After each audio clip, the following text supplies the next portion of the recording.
Pensioner भाई भाई pensioner भाई लौट कर लेंगे भाई भाई लौट कर लेंगे भाई भाई भारत माता की भारत माता की भारत माता की वंदे वंदे पेंशन संघ जिंदाबाद एनएससी जिंदाबाद एनएससी जिंदाबाद अशोक राउत साहब जिंदाबाद राउत साहब जिंदाबाद। राउत साहब संघर्ष करो हम आपके साथ हैं कमांडर सब आगे बढ़ो हम आपके साथ हैं जो पेंशनर का काम करेगा वही देश में राज चलेगा, जो पेंशनर का काम करेगा वही देश में राज चलेगा। हम सब एक है, हम सब एक है, हम सब एक है। नमस्कार दोस्तों, इम्प्ले खबर चैनल के एक और नई वीडियो में आपका स्वागत है। जैसा कि दोस्तों मैंने आपको पहले ही यहां पर जानकारी दे दी थी कि आज ईपीएफओ के लगभग सभी कार्यालयों पर ईपीएस 95 पेंशन भोगियों की ओर से यहां पर जो है विरोध प्रदर्शन, धरना प्रदर्शन किया जाना है। तो आज देश के लगभग सभी ईपीएफओ कार्यालयों पर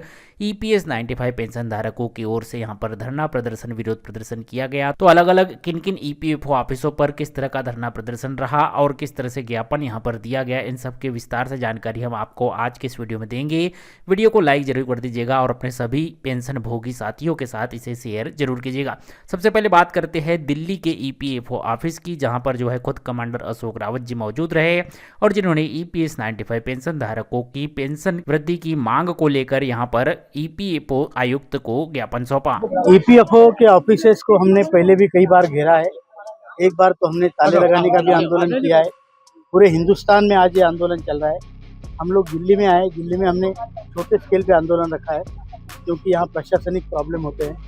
बाकी देश भर में हजारों की संख्या में लोग, चाहे पुणे हो, मुंबई हो, नासिक हो, हर जगह, या केरला हो, तमिलनाडु हो, आंध्र प्रदेश हो, उत्तर प्रदेश हो, उत्तराखंड हो, बड़ी संख्या में हजारों की तादाद में लोग ईपीएफओ के ऑफिस को घेर रहे हैं। हमारा पैसा ईपीएफओ के पास है। जो सीबीटी, जो सेंट्रल बोर्ड ऑफ ट्रस्टीज़ है, ईपीएफओ उसका सचिव होता है और हमारे पेंशन फंड में तकरीबन 9 लाख करोड़ रुपए है। और केवल इतने पैसे ही नहीं, हर साल 1 लाख करोड़ रुपए उसमें अंशदान आता है और हर सालाना 1 लाख करोड़ का ब्याज आता है। अब इतना पैसा होने के बाद हमारी जो मांगे ब्याज के एक पोर्शन से कंप्लीट हो सकती है, वो भी ये नहीं करते हैं। और जो पॉलिटिशियंस है वो करना भी चाहे तो ये उनको बरगलाते हैं। तो इसलिए हम ईपीएफओ के सामने ये आंदोलन कर रहे हैं। इसी तरह से नीमच में भी ईपीएस 95 पेंशन धारकों ने ईपीएस 95 पेंशन धारकों की मांगों के संबंध में श्रम आयुक्त को यहां पर ज्ञापन सौंपा और अपनी मांगों के संदर्भ में आवाज बुलंद की। राष्ट्रीय स्तर पर जो हमारी मांग है 7,500 रुपये वेतन, महंगाई भत्ता एवं उसमें कर्मचारियों को, दोनों पति पत्नी को चिकित्सा सुविधा देने के लिए एक सामूहिक रूप से जो राष्ट्रीय नेतृत्व ने हमको भेजा है मांग पत्र, वो हमने यहाँ कमिश्नर महोदय को दिया है और पुरजोर तरीके से इस मांग को उठाई गई है। आशा है शीघ्र इस पर शासन निर्णय लेकर हमारी मांगों को पूरा करें। इसी तरह से जबलपुर में भी ईपीएस 95 पेंशन धारकों ने ईपीएस 95 पेंशन वृद्धि की मांग की व ईपीएफओ आयुक्त को श्रम मंत्रालय के नाम यहां पर जो है ज्ञापन प्रस्तुत किया।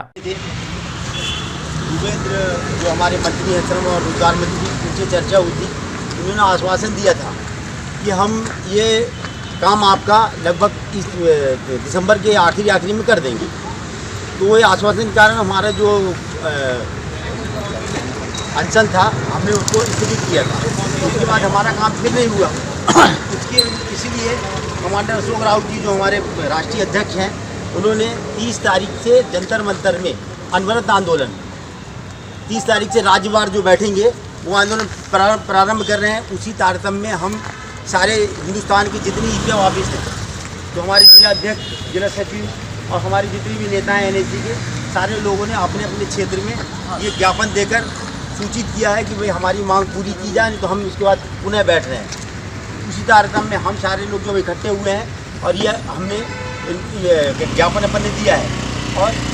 और कमांडर साहब का ये कहना है कि अब हम जो बैठेंगे जब तक हमारी। इसी तरह से भोपाल में भी ईपीएस 95 पेंशन धारकों की ओर से जोरदार प्रदर्शन यहां पर देखने को मिला और भोपाल में भी ईपीएस 95 पेंशन धारकों ने ईपीएफओ व सरकार के खिलाफ नारेबाजी करते हुए ईपीएस 95 पेंशन में वृद्धि करने की मांग की व ईपीएफओ श्रम आयुक्त को यहां पर ज्ञापन प्रस्तुत किया। भारत माता की भारत माता की भारत माता की वंदे वंदे वंदे। इसके अलावा यहाँ पर ग्वालियर में भी EPS 95 पेंशन धारकों ने प्रदर्शन किया। जबलपुर में EPS 95 पेंशन धारकों का प्रदर्शन देखने को मिला।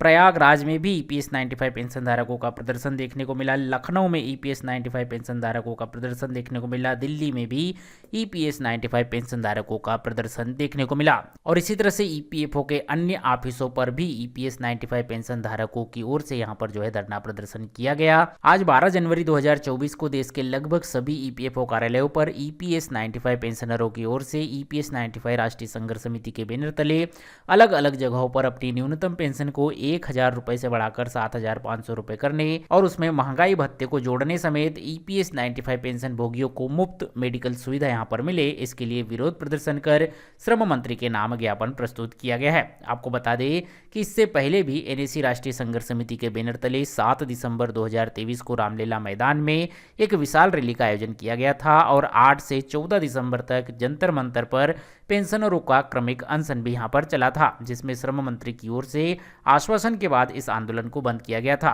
लेकिन अभी तक अनेकों आश्वासनों के बाद कोई ठोस कार्यवाही नहीं होने के कारण धीरे धीरे पेंशनधारकों में रोष बढ़ता जा रहा है।